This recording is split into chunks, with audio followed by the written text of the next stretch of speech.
Красный седан «Коммодор» стал последним автомобилем, который сошел с конвейера с завода компании «Холден» в Аделаиде.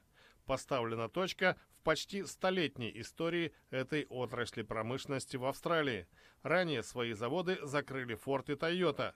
Как говорят сотрудники «Холден», входящие в концерн General Motors, повода для особой радости нет, но такое происходит сплошь и рядом.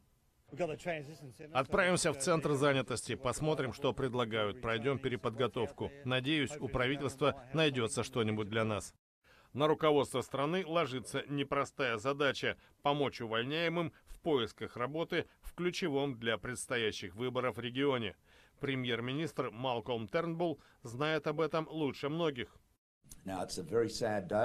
Это очень печальный день для рабочих предприятий и всех нас. Каждый австралиец сочувствует им и понимает, что настал конец эпохи. И хотя прекращается выпуск автомобилей, это не конец производства и занятости.